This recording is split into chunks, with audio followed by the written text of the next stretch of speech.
नमस्कार बंधुरा welcome to रूपास food story चैनले तुम्हारे जानाई अनेक अनेक स्वागत। आज के आबार एक दारुण रेसिपिर साथे हाजिर होये गेছি। आज के करे देखाबो साधारण मुसुर डाल दिए असाधारण स्वादेर भर्ता रेसिपि। मुसुर डालेर भर्ता तो आमरा कम बेशी सबाई बानाते पारी, तबे आजके एकटा नतून दारुण स्वादेर भर्ता तैरी करे देखाबो। এই মুসুর ডালের ভর্তাটা একবার খেলে বারবার খেতে ইচ্ছে করবে। তোমরা এই মুসুর ডালের ভর্তাটা গরম গরম ভাত বা রুটির সাথে যদি খাও দেখবে কতটা টেস্টি লাগে। তার জন্য পুরো ভিডিওটা অবশ্যই দেখো, খুব ভালো লাগবে। এখানে আমি একটা বাটি মেপে এক বাটি ডাল নিয়ে নিয়েছি। অবশ্যই একটা বাটির মাপ করে নেবে, এই বাটির মাপ করে সব কিছু করব। দেখো এখানে আমি এক বাটি ডাল নিয়ে নিয়েছি, মুসুর ডাল। তা ডালটাকে আমি একটা বড় বাটিতে নিয়ে ভালো করে জল দিয়ে ৩-৪ বার ধুয়ে ভালো করে পরিষ্কার করে নেব, কারণ মুসুর ডালের মধ্যে অনেকটাই নোংরা ঘোলা জল বেরোয়, তাই খুব ভালো করে ধুয়ে সুন্দর করে পরিষ্কার করে নিতে হবে। তা পরিষ্কার করে নিয়েছি ডালটাকে ভালো করে ধুয়ে। এখানে দেখো আমি একটু ছোট সাইজের 5টা পেঁয়াজ কুচি করে নিয়েছি দেখো 4-5 কোয়া রসুন কুচি করে নিয়েছি, 2টো কাঁচা লঙ্কা কুচি করে নিয়েছি, 2টো টমেটো কুচি, ধনিয়া পাতা নিয়েছি কিছুটা, আর দেখো এখানে 10-12টা মতো রসুনের কোয়া নিয়েছি। এগুলো আজকে ভর্তা বানাতে আমাদের প্রয়োজন হবে। আর এখানে দেখো নিয়েছি 3টে ডিম। তা 3টের জায়গায় তোমরা একটা ডিমও নিতে পারো, কোনো অসুবিধে নেই, বা 2টো ডিমও নিতে পারো, সেটা তোমাদের পছন্দ অনুযায়ী। তারপর সামান্য একটু লবণ দিয়ে খুব ভালো করে ডিমটাকে ফেটিয়ে আমরা রেখে দেব। এটা আমাদের পরে ব্যবহার করব ভর্তাতে। আর এই ডিম দেওয়াতে ভর্তাটা খেতে হবে দারুণ টেস্টি। তোমরা যদি অপছন্দ করো তাহলে ডিমটা বাদ দিতে পারো, তবে ডিম দিলে কিন্তু দারুণ টেস্টি হবে। আর কোথাও স্কিপ না করে পুরো ভিডিওটা দেখার জন্য তোমাদের কাছে বিশেষভাবে অনুরোধ রইল বন্ধুরা, অবশ্যই পুরো ভিডিওটা দেখো, খুব ভালো লাগবে। দেখো প্রথমে কড়াইতে আমি যে ডালটা ধুয়ে পরিষ্কার করে রেখেছিলাম সেই ডালটা দিয়ে দিয়েছি। আর যেই বাটি মেপে আমি ডাল নিয়েছি, এক বাটি ডাল নিয়েছি, তার জন্য এখানে আমি 2 বাটি জল ব্যবহার করব। দেখতেই পারলে বন্ধুরা এক বাটি ডালের জন্য 2 বাটি জল দিয়েছি। এখানে কিন্তু খুব বেশি জল দিলে হবে না, জলের মাপটা ঠিক রাখতে হবে, ডালটা যাতে একদম গলে গিয়ে যাতে একদম না যেরকম ডাল রান্না করি সেরকম যাতে না হয়ে যায়। তারপর ডালটাকে খুব ভালো করে সেদ্ধ করার জন্য সামান্য একটু স্বাদ অনুযায়ী লবণ, সামান্য একটু সর্ষের তেল, একটু রসুন কুচি দিয়ে দিলাম ডালের মধ্যে, আর দিয়ে দেব একটু লঙ্কা কুচিও। এবার খুব ভালো করে একটু নেড়ে চেড়ে মিশিয়ে নেব, ডালটার সাথে মিশিয়ে নিয়ে এবার ঢেকে ডালটাকে আমরা সেদ্ধ করে নেব 5 মিনিটের জন্য। মিডিয়াম ফ্লেমে ঢাকা দিয়ে রেখেছি। আর ডালটা দেখো কত সুন্দর সেদ্ধ হয়ে গেছে। যেহেতু আমরা জলের পরিমাণটা ঠিক রেখেছি এর জন্য ডালটা কিন্তু খুব ভালো সেদ্ধ হয়ে গেছে। দেখো একদম পারফেক্টভাবে আমাদের ডালটা রেডি। এবার এই ডালটাকে নামিয়ে ঠান্ডা করে নেব। আর কড়াইটাকে খুব ভালো করে পরিষ্কার করে নিয়েছি। এবার কড়াইয়ের মধ্যে দিয়ে দিয়েছি সর্ষের তেল। ভর্তাটা অবশ্যই সর্ষের তেলে বানাবে, তাহলে খেতে কিন্তু বেশি টেস্টি হবে। যে কোনো ভর্তায় সর্ষের তেলে করলে দারুণ হয় খেতে। তেল গরম হয়ে যাওয়ার পর 2টো শুকনো লঙ্কা আমি ভেজে নিয়েছি। বন্ধুরা তোমরা এখানে 2টো জায়গায় 4টে 5টা 6টা লঙ্কাও ব্যবহার করতে পারো, তোমরা যে যতটা ঝাল খেতে পছন্দ করো। লঙ্কাটা ভাজা হয়ে গেলে আমি যে রসুনের কোয়াগুলো রেখেছি সেটাকেও ভেজে নামিয়ে রেখে দিলাম। এরপর যে ডিমটাকে আমরা ফেটিয়ে রেখেছিলাম লবণ দিয়ে, সেই ডিমটা ঢেলে দিয়েছি কড়াইতে। এবার এই ডিমটাকে খুব সুন্দর করে আমরা নেড়ে চেড়ে ভুজি বানিয়ে নেব। ডিমের ভুজি যেভাবে আমরা করি সেইভাবেই ছোট ছোট করে আমরা দেখো সুন্দর করে এটাকে ডিমটাকে কেটে সুন্দর ভুজি করে নেব, ডিমের ভুজি। তোমরা যদি অপছন্দ করো ডিমটা তাহলে তোমরা ডিমটা বাদ দিতে পারো, তবে ডিমটা দিলে কিন্তু এই ডাল ভর্তার টেস্ট অনেক গুণ বেড়ে যাবে। দেখো এইভাবে কিন্তু খুব সুন্দর করে ডিমের ভুজিও করে নিয়েছি, নামিয়ে ঠান্ডা করে নেব। তারপর কড়াইতে আবার একটু তেল দিয়ে দিয়েছি, সর্ষের তেল। তো তেলটা গরম হয়ে গেলে এখানে দিয়ে দিয়েছি পেঁয়াজ কুচি।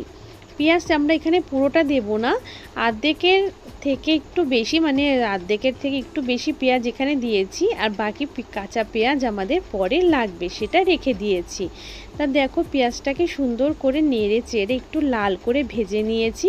এখানে কিন্তু ভাজার সময় কোনো রকম লবণ দিইনি, লবণ ছাড়াই ভেজে নিয়েছি। পেঁয়াজটা ভাজা হয়ে গেলে নামিয়ে নিয়েছি।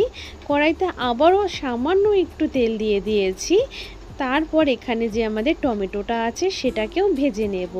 চাইলে কিন্তু একবারে পেঁয়াজ আর টমেটো ভেজে নিতে পারতাম, তবে আলাদা আলাদা করে ভাজলে দুটোর ভাজাটাই খুব ভালো হবে।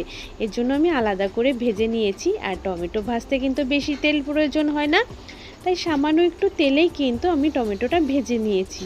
টমেটোটা খুব সুন্দর ভাজা হয়ে গেলে সামান্য একটু হলুদ দিয়ে দিয়েছি। হলুদটা দেওয়াতে কি হবে, ডাল ভর্তা যখন মাখবো সুন্দর একটা কালার আসবে। যেহেতু আমি ডাল সেদ্ধর সময় আর হলুদ ব্যবহার করিনি, তবে তোমরা চাইলে এখানে তখন হলুদ ব্যবহার করতে পারো। তাই সমস্ত কিছুকে দেখো আমি ভালো করে পেঁয়াজ টমেটোটাকে ঠান্ডা করে নিয়েছি। এবার আমরা ভর্তাটা সুন্দর করে মেখে নেব। তার জন্য আমি সামান্য একটু আগে লবণ নিয়েছি। যেহেতু ডাল সেদ্ধর সময় আমি লবণ দিয়ে রেখেছি, তাই অবশ্যই প্রথমে কিন্তু অল্প লবণ দিয়ে মেখে নেবে। টেস্ট করে দেখবে, যদি প্রয়োজন মনে হয় তবে আরেকটু লবণ দেবে। আগেই বেশি করে লবণ দিলে কি হবে, আমাদের কিন্তু ভর্তাটা একদম লবণ পোড়া হয়ে যাবে, ভালো লাগবে না খেতে। তা দেখো আমি এখানে একটা শুকনো লঙ্কা ভেঙে নিয়েছি, আর একটা শুকনো লঙ্কা আমি খাবার সময় মাখবো, তবে সাজানোর জন্য আমি রেখে দিয়েছি। বন্ধুরা, যেহেতু আমরা শুকনো লঙ্কা খুব কম খেয়ে থাকি, তাই এখানে আমি কম ব্যবহার করেছি। তোমরা চাইলে আরও বেশি ব্যবহার করতে পারো, তাতেও কিন্তু খুব ভালো লাগবে খেতে। সেটা তোমাদের পছন্দ অনুযায়ী, যে যতটা ঝাল খেতে পছন্দ করো। শুকনো লঙ্কার সাথে আমি পেঁয়াজটাকে খুব ভালো করে মেখে নিয়েছি। তারপর রসুনের কোয়াগুলোকে সুন্দর করে হাত দিয়ে দেখো ম্যাশ করে নিয়েছি। এবার আমরা টমেটোটাকেও সুন্দর করে মেখে নেব। তার আগে টমেটোর মধ্যে যে উপরে খোসাগুলো আছে সেইগুলোকে আমি একটু ছাড়িয়ে নিচ্ছি। তোমরা চাইলে না ছাড়িয়েও মেখে নিতে পারো, তবে ছাড়িয়ে নিলে একটু ভালো হয়। তাই আমি টমেটোর খোসাগুলো যতটা পারবো ছাড়িয়ে নেব। এতে আমাদের ভর্তার মাখাটাও খুব ভালো হবে, আর টমেটোর খোসাগুলোও দেখা যাবে না। খুব ভালো করে দেখো এখানে আমি টমেটো খোসাও ছাড়িয়ে নিয়েছি। এবার সমস্ত কিছুকে কাঁচা পেঁয়াজ, তারপরে লঙ্কা কুচি, ধনিয়া পাতা কুচির সাথে দেখো এখানে আমি যে ভেজে রাখা পেঁয়াজ, টমেটো আর রসুন ছিল, শুকনো লঙ্কা, সব কিছুকে খুব ভালো করে মেখে নিচ্ছি। দেখো এইভাবে হাত দিয়ে চটকে চটকে মেখে নেবে। এইভাবে চটকে মাখলে কিন্তু ভর্তার স্বাদ অনেক গুণ বেড়ে যায় বন্ধুরা। তারপরে দেখো যে আমরা ডালটা সেদ্ধ করে রেখেছি, সেই ডাল সেদ্ধ এখানে নিয়েছি। ডাল সেদ্ধটাকে দিয়ে এবার ডাল সেদ্ধর সাথে সমস্ত কিছুকে খুব ভালো করে আবারও এইভাবে চটকে মেখে নিতে হবে। এতে কি হবে, ভালো করে চটকে মাখলে সমস্ত কিছু যে একটা টেস্ট আছে সেটা কিন্তু ডালের সাথে খুব সুন্দর করে মিশে যাবে। তোমরা কিন্তু অবশ্যই বন্ধুরা ভর্তাতে কিন্তু যতই ভাজা পেঁয়াজ ব্যবহার করো না কেন, একটু হলেও তারপরেও কাঁচা পেঁয়াজ দেবে, তাহলে কিন্তু ভর্তাটা খেতে দারুণ লাগবে। এরপর আমরা যে ডিমটাকে ভেজে রেখেছিলাম, ডিমের ভুর্জিগুলো, সেই ডিমের ভুর্জিটা নিয়েছি, আর একটু কাঁচা সর্ষের তেল নিয়েছি। ভর্তার মধ্যে একটু কাঁচা সর্ষের তেল না পড়লে কিন্তু ভর্তার আসল স্বাদ আসেই না। তাই অবশ্যই কিন্তু একটু হলেও কাঁচা সর্ষের তেল আমাদের দিতেই হবে, যতই আমরা ভেজে নেই না কেন। তারপর সমস্ত কিছুকে আবার খুব ভালো করে হাত দিয়ে চটকে চটকে সুন্দর করে কিন্তু মেখে নিতে হবে। এই হাতের মাখাতেই কিন্তু ভর্তার আসল স্বাদ। তাই খুব ভালো করে কিন্তু আমাদের সুন্দর করে এই ভর্তাটা মেখে নিতে হবে। গরম গরম ভাতের সাথে প্রথম পাতে যদি এইরকম একটা ভর্তা থাকে বন্ধুরা, আশা করি আর তোমাদের কোনো কিছুর প্রয়োজন হবে না। এই ভর্তা দিয়েই এক থালা ভাত এক নিমিষেই খেয়ে নিতে পারবে, কিংবা রাতের ডিনারেও কিন্তু তোমরা গরম গরম রুটির সাথে এই ভর্তা দিয়ে কিন্তু গরম গরম রুটি কিন্তু খুব কিন্তু অনায়াসে, মানে এত টেস্টের সাথে খাবে, সেটা তোমরা বাড়িতে বানালেই বুঝতে পারবে কতটা দেখতে লোভনীয় হয়েছে ভর্তাটা, আর খেতেও হবে কিন্তু বন্ধুরা দারুণ টেস্টি। তা আশা করছি আজকের ভিডিও তোমাদের কাছে ভীষণ ভালো লাগবে, আর অবশ্যই ভর্তাটা একবার হলো বাড়িতে বানিয়ে খেয়েও, কথা দিলাম সত্যি সত্যি দারুণ টেস্টি হয়েছে ভর্তা। যেহেতু আমি আগে নিজে খেয়েছি তারপর কিন্তু ভিডিওটা শেয়ার করছি তোমাদের সাথে। তা আশা করি তোমাদের কাছে যদি ভালো লেগে থাকে বন্ধুরা, অবশ্যই ভিডিওটাতে একটা লাইক করো, ভিডিওটা আরও অন্যান্য বন্ধু এবং ফ্যামিলি বন্ধুদের মাঝে একটু বেশি বেশি করে শেয়ার করে দিও। আবার নতুন রেসিপির সাথে তোমাদের সাথে দেখা হবে। খুব ভালো থেকো আমার বন্ধুরা। বাই।